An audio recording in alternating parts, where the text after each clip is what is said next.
کو بتا رہی تھی کہ علی علیہ السلام کا تعلق صرف زمین سے، صرف قریش کے قبیلے سے یا صرف پیغمبر کے رشتہ دار ہونے سے نہیں ہے، بلکہ ان کا سلسلہ سیدھا عرش الہی یعنی اللہ کے عرش سے لکھا گیا ہے۔ تو یہ ان کے مقام کو ایک الگ ہی بلندی پر لی جاتا ہے۔ جی، یہ بتاتا ہے کہ وہ صرف پیغمبر کے چچا زاد بھائی اور داماد نہیں تھے، بلکہ ان کا وجود ایک بڑے آسمانی منصوبے کا ایک اہم حصہ تھا۔ بالکل۔ تو آخر میں اگر ہم ان سب باتوں کو سمیٹیں تو ایک عام انسان کے لیے اس کا کیا مطلب ہے؟ اس کا مطلب یہ ہے کہ یہ روایت ہمیں علی علیہ السلام کی شخصیت کو ایک نئے نظریے سے دیکھنے کی دعوت دیتی ہے۔ ایک نیا نظریہ۔ جی۔ یہ کہتی ہے کہ ان کے فضائل کو صرف جنگوں یا خطبوں میں مت تلاشو، بلکہ ان کی پیدائش کے لمحے سے ہی غور کرنا شروع کرو۔ ان کا نام اللہ کی صفت سے ہے، ان کی ولادت کی نشانی صدیوں تک اللہ کے گھر میں محفوظ رہی، اور ان کی پیدائش اس جگہ ہوئی جہاں نمازیں قبول ہوتی ہیں اور گناہ معاف ہوتے ہیں۔ صحیح بات ہے۔ یہ ساری چیزیں ایک اعلان تھیں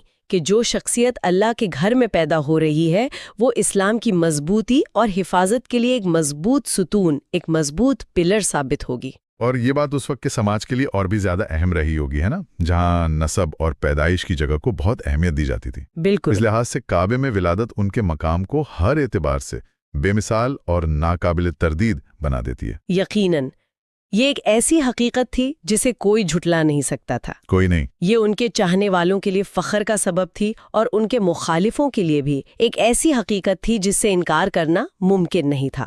اسی لیے یہ واقعہ صرف ایک تاریخی گھٹنا نہیں ہے بلکہ ایمان کا ایک حصہ بن گیا جو آج 1400 سال بعد بھی دلوں کو روشن کرتا ہے۔ تو آج بہار الانوار کی اس روایت کی گہرائی میں اتر کر ہم نے کچھ بہت اہم باتیں سمجھیں۔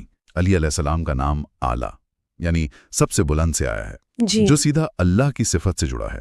جی، ان کی پیدائش کی آسمانی نشانی، وہ سبز تختی، صدیوں تک کعبے کے اندر ایک زندہ ثبوت کے طور پر موجود رہی۔ اور سب سے بڑھ کر وہ دنیا کی سب سے مقدس جگہ خود کعبے کے اندر پیدا ہونے والی اکیلی اور واحد شخصیت ہے۔